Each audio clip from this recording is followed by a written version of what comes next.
Good morning students. आज इस पाठ में हम परमाणु द्रव्यमान की बात करने वाले हैं। परमाणु द्रव्यमान की परिभाषा क्या है? देखिए, वैसे तो परमाणु का जो वास्तविक द्रव्यमान है वो ज्ञात करना कठिन होता है। अगर हम हाइड्रोजन परमाणु के द्रव्यमान की बात करें तो इसका होता है 1.6738 इंटू 10⁻⁻24 ग्राम। ये हाइड्रोजन का परमाणु द्रव्यमान है। परमाणु द्रव्यमान की जो इकाई होती है वो होती है AMU। AMU का मतलब है atomic mass unit. Atomic mass unit. अभी हम इसको ओनली यू से भी रिप्रेजेंट करते हैं। सबसे पहले ऑक्सीजन के संदर्भ में जो है परमाणु द्रव्यमान को परिभाषित किया गया ऑक्सीजन के साथ इकाई मानकर। तो वो क्या माना गया ऑक्सीजन के संदर्भ में इसका परमाणु द्रव्यमान, कि जो ऑक्सीजन है, ऑक्सीजन के एक परमाणु द्रव्यमान का 1/16वां भाग, 16वां भाग को क्या माना गया? इकाई माना गया, इकाई द्रव्यमान। उसके बाद में कार्बन को लिया गया, कार्बन को इकाई द्रव्यमान के रूप में प्रस्तुत किया गया। कार्बन का जो समस्थानिक है कार्बन 12, इस कार्बन 12 का 1/12वां भाग को इकाई माना गया।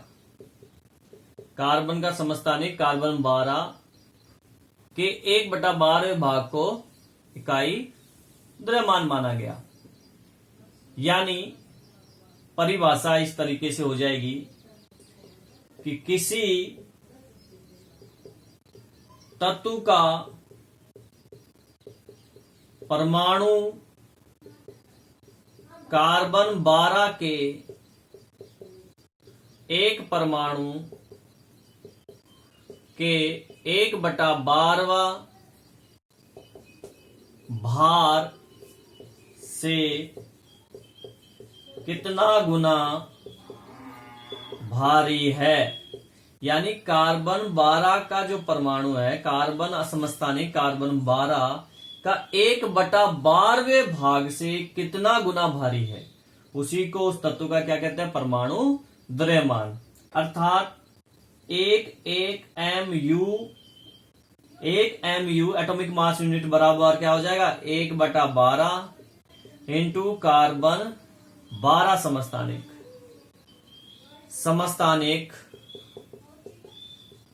समस्थानिक के एक परमाणु का द्रव्यमान। तो ये हो गया 1/12 इंटू 12/6.022 इंटू 10⁻23। ये अवोगाद्रो नंबर है, इससे इसको डिवाइड करेंगे। तो जब हम इसको सॉल्व करेंगे तो अपना आएगा 1.66 इंटू 10⁻24 ग्राम। ये आएगा 1.66 इंटू 10⁻24 ग्राम। यहां पे गुना भाग करना मैंने आपको पहले पार्ट में, पिछले टॉपिक में हमने एक जगह बात की थी इनको गुणा करने की। आगे देखिए, इसमें हम बात करने वाले हैं, अगर हाइड्रोजन की बात करें, हम हाइड्रोजन परमाणु का द्रव्यमान को AMU में निकालें तो कैसे निकलेगा?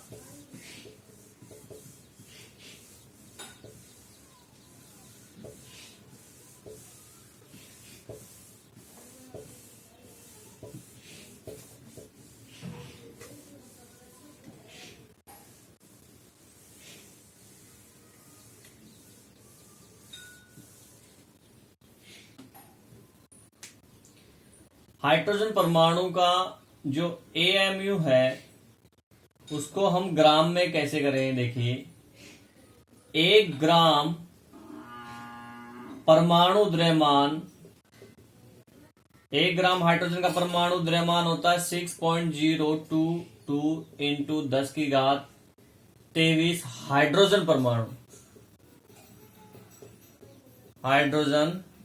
परमाणु, यानी कि 1 ग्राम परमाणु द्रव्यमान में इतने हाइड्रोजन परमाणु उपस्थित होते हैं। अवोगाद्रो नंबर है, यहाँ पे आपको 6.023 भी मिल सकता है, तो कंफ्यूजन नहीं होना, राउंड फिगर में 23 हो जाता है, ठीक है। तो हाइड्रोजन परमाणु का द्रव्यमान क्या होता है 1.008 ग्राम। वैसे तो अपन कैलकुलेट करते हैं तो एक ही लेते हैं क्योंकि पॉइंट के बाद में बहुत छोटी संख्या है, पर एग्जैक्ट इसका ये है 1.008।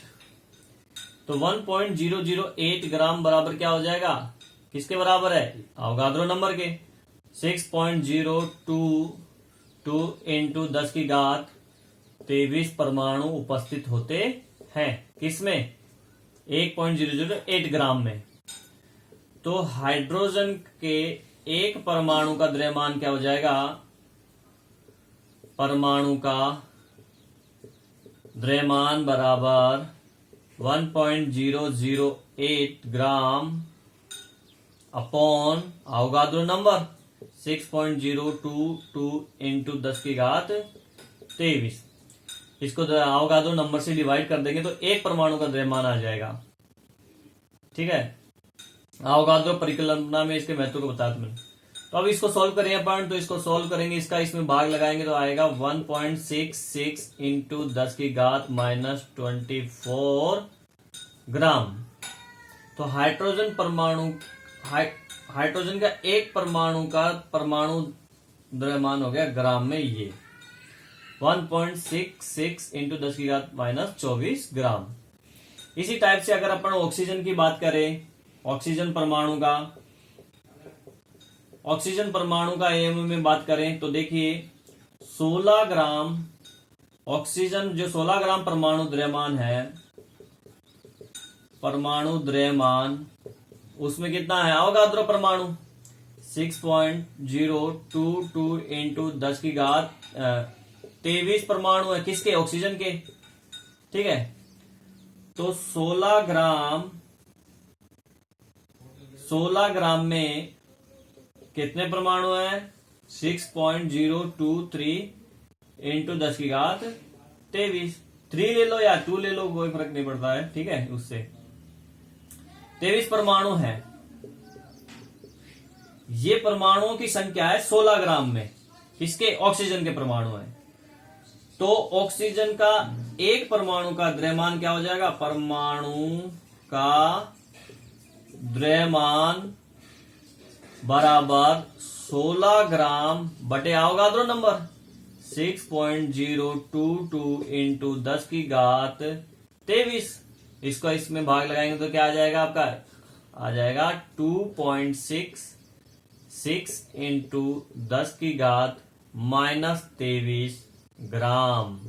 तो ये आ गया आपका ऑक्सीजन के एक परमाणु का द्रव्यमान। आगे बात समझे। यहां पे अगर मैं आपको एक चीज बताना चाहूंगा, कोई भी तत्व है, उस तत्व के 2 समस्थानिक हैं, माना वो 2 समस्थानिक A और B है, तो इनका क्रम से परमाणु द्रव्यमान इसका M और इसका N है, MN अनुपात में है ये, ठीक है। तो इनका औसत जो परमाणु द्रव्यमान होगा, दोनों का औसत परमाणु द्रव्यमान, जो औसत परमाणु द्रव्यमान आएगा वो इसके बराबर आएगा, M into A plus N into B बराबर M प्लस N। आप इस फॉर्मूले से उन दोनों समस्थानिकों का औसत द्रव्यमान, औसत परमाणु द्रव्यमान निकाल सकते हो। तो ये तो बात हो गई परमाणु द्रव्यमान की परिभाषा और परमाणु द्रव्यमान को कैसे निकाले, किस संदर्भ में क्या इकाई मानी गई। अब हम बात करते हैं आणविक द्रव्यमान की। कि परमाणु द्रव्यमान के बाद में आणविक द्रव्यमान क्या होता है। तो देखिए आणविक द्रव्यमान की बात करते हैं।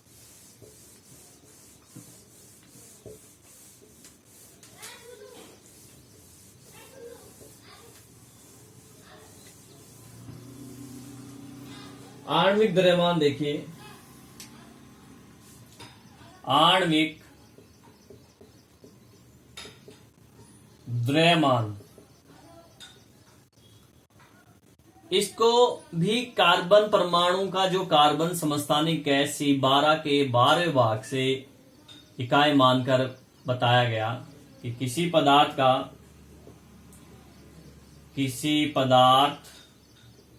का एक अणु कार्बन के एक परमाणु यानी C12, कार्बन का एक परमाणु कौन से कार्बन का, C12वें कार्बन का, के 12वें भाग से कितना गुना भारी है। परमाणु द्रव्यमान को भी यही इकाई माना गया और आणविक द्रव्यमान के लिए भी। तो अब अगर अपन सूत्र क्या होगा, इसका फॉर्मूला क्या होगा आणविक द्रव्यमान का, तो आणविक द्रव्यमान का फॉर्मूला हो जाएगा आणविक द्रव्यमान बराबर पदार्थ के एक अणु का द्रव्यमान बटे C12 के एक परमाणु का द्रव्यमान इंटू 1/12वां भाग। तब ये एग्जाम्पल देखिए, अगर हमें किसी अणु का आणविक द्रव्यमान निकालना है तो कैसे निकालेंगे। देखिए C2H6 है, इसका हमें आणविक द्रव्यमान निकालना है। तो इसका आणविक द्रव्यमान क्या होगा, इसमें उपस्थित सभी परमाणुओं का द्रव्यमान का योग आणविक द्रव्यमान आ जाएगा। तो यहां पे कार्बन और हाइड्रोजन है, 2 कार्बन है 6 हाइड्रोजन है, इनका परमाणु द्रव्यमान को आप जोड़ दीजिए तो इसका आणविक द्रव्यमान आ जाएगा। कार्बन का कितना होता है, 12 होता है, एग्जैक्ट इसका मान होता है 12.011। आप राउंड फिगर में 12 भी लिख सकते हो, ऐसी कोई दिक्कत नहीं है, ठीक है। तो अपन 12 ले लेते हैं, सिंपली 12। कितने कार्बन है, 2, तो 2 कार्बन का गुणा कर दो 2, प्लस हाइड्रोजन का कितना होता है 1.008 होता है, हम 1 ले लेते हैं, ठीक है ना। कितना हाइड्रोजन है, 6 गुना 6 कर दो, जोड़ दो, ये तो हो गया 12 दूनी 24 प्लस ये हो गया 6, दोनों को जोड़ा तो 24 और 6 कितना हो गया 30 U। इसका आणविक द्रव्यमान आ गया आंसर इसका, ठीक है।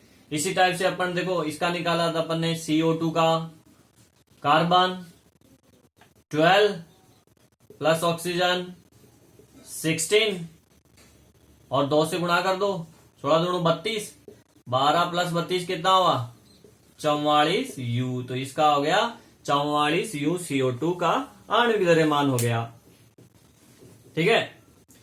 तो स्टूडेंट ये था आणविक द्रव्यमान। किसी भी अणु के अंदर उपस्थित जो परमाणु हैं उन परमाणुओं के द्रव्यमान को अगर हम जोड़ दें तो उनका क्या आ जाता है आणविक द्रव्यमान। एक पार्ट में मैं आपको इन सबका परमाणु द्रव्यमान बता दूंगा, 1 से लेकर 30 तक के जो तत्व हैं उनका परमाणु द्रव्यमान कितना किसका होता है वो आपको याद होना चाहिए, जरूरी है। तो मैं एक पार्ट में जो है इसके लिए वीडियो बना दूंगा जिससे आप उसको याद कर सके कि किस तत्व का परमाणु द्रव्यमान कितना होता है। 1 से 30 तक के मैं आपको बताऊंगा। चलो अब हम बात कर रहे हैं सूत्र द्रव्यमान की। सूत्र द्रव्यमान देखो क्या है। सूत्र का मतलब है कि कोई भी सूत्र है, यौगिक का सूत्र हो या आयन का सूत्र हो, उसी का जो द्रव्यमान होगा वही सूत्र द्रव्यमान होगा। यानी एक तरह से कह सकते हैं कि इसकी तुलना हम आणविक द्रव्यमान से कर सकते हैं, क्योंकि देखो NaCl क्या है, एक आयनिक यौगिक है। क्या है ये? आयनिक यौगिक है। तो इसका सूत्र भी यही है, और इसके अणु की बात करें तो अणु भी यही है। तो इसका सूत्र द्रव्यमान जो आएगा, सूत्र द्रव्यमान जो आएगा वो किसके बराबर आएगा? आणविक द्रव्यमान के ही बराबर आएगा, आणविक द्रव्यमान। तो देखो सूत्र द्रव्यमान कैसे निकाले? सोडियम का कितना होता है? 23। क्लोरीन का कितना होता है? 35.5। दोनों को जोड़ दो, कितना आया? 58.5 U। तो यही इसका सूत्र द्रव्यमान हो गया, क्योंकि इसका सूत्र NaCl है, और इसका आणविक द्रव्यमान भी यही हुआ, क्योंकि इसका अणु सूत्र भी यही है, NaCl। तो ये होता है सूत्र द्रव्यमान। सभी परमाणुओं के द्रव्यमान को जोड़ देंगे, किसी सूत्र में उपस्थित जितने भी परमाणु हैं उस परमाणु का द्रव्यमान को अपन अगर जोड़ देते हैं तो सूत्र द्रव्यमान आ जाता है।